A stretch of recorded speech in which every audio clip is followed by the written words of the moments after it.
વહાલા બાળ મિત્રો, મારું નામ પિયુષ છે. હું ધોરણ 8 માં અભ્યાસ કરું છું.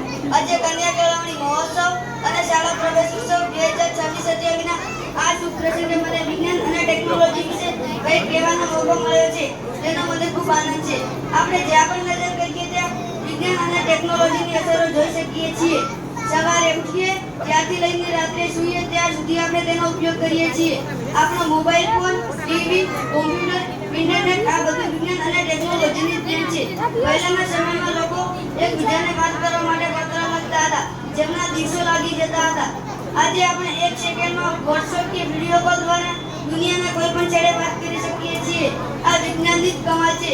ખેતીમાં પણ ટ્રેક્ટર, આધુનિક બિયારણો અને સિંચાઈની નવી પદ્ધતિઓ વિજ્ઞાનને કારણે જ શક્ય બની છે. આપણું શિક્ષણ પણ વિજ્ઞાન અને ટેકનોલોજીથી આજે ઘણું બદલાયું છે. આજે આપણે સ્માર્ટ ક્લાસરૂમમાં ભણીએ છીએ, કોમ્પ્યુટર પરથી પ્રોજેક્ટ બનાવીએ છીએ, ઇન્ટરનેટ પરથી ઘણી બધી માહિતીઓ મેળવી શકીએ છીએ. આનાથી આપણું જ્ઞાન વધે છે અને શીખવું વધુ રસપ્રદ બને છે.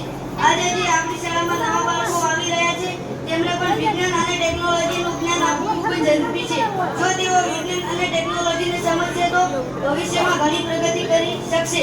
તેઓ સંસાધનો કરી શકે છે, નવા ઉપકરણો બનાવી શકે છે અને દેશના વિકાસમાં ફાળો આપી શકે છે. વિજ્ઞાન અને ટેકનોલોજી આપણા જીવનને સરળ અને સારું બનાવે છે. તો ચાલો બધા આપણે તેનો સારો ઉપયોગ કરીએ અને દેશને આગળ વધારીએ. જય હિન્દ, જય વિજ્ઞાન. ખૂબ સરસ, તાળીઓ પાડો.